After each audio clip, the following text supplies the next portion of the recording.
Self-criticisms like these are just the mind going on with old chatter.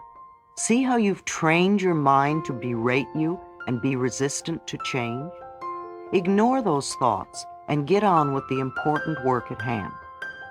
Let's go back to an exercise we did earlier. Look into the mirror again and say, I love and approve of myself exactly as I am.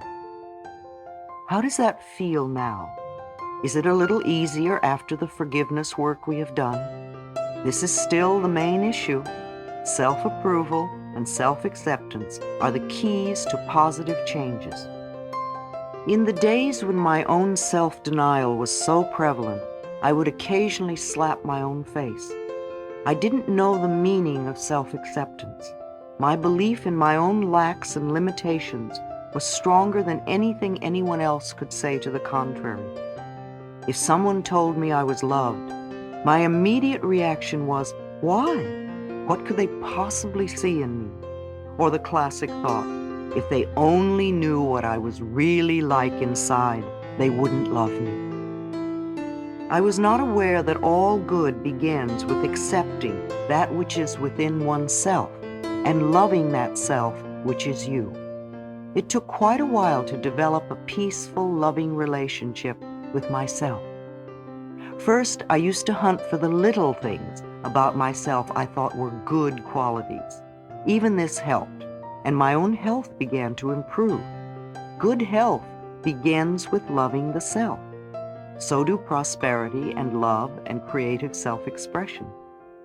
Later, I learned to love and approve of all of me, even those qualities I thought were not good enough. That was when I really began to make progress. Exercise. I approve of myself. I have given this exercise to hundreds of people, and the results are phenomenal. For the next month, say over and over and over to yourself, I approve of myself. I approve of myself. Do this 300 or 400 times a day, at least. No, it's not too many times. When you are worrying, you go over your problem at least that many times. Let I approve of myself become a walking mantra, something you just say over and over and over to yourself, almost non-stop. Saying I approve of myself is guaranteed to bring up everything buried in your consciousness that is in opposition. When the negative thought comes up like, how can you approve of yourself when you are fat?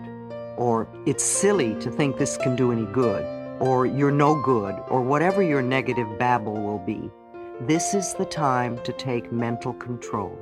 Give it no importance. Just see the thought for what it is, another way to keep you stuck in the past. Gently say to this thought, I let you go, I approve of myself. Even considering doing this exercise can bring up a lot of stuff, like it feels silly, or it doesn't feel true, or it's a lie, it sounds stuck up, or how can I approve of myself when I do that? Just let them all pass through. These are only resistance thoughts. They have no power over you unless you choose to believe them. I approve of myself. I approve of myself. I approve of myself.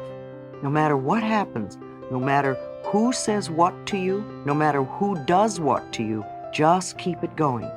In fact, when you can say that to yourself, when someone is doing something you don't approve of, you will know you are growing and changing. Thoughts have no power over us unless we give it to them. Thoughts are only words strung together. They have no meaning whatsoever. Only we give meaning to them, and we choose what sort of meaning we give to them. Let us choose to think thoughts that nourish and support us.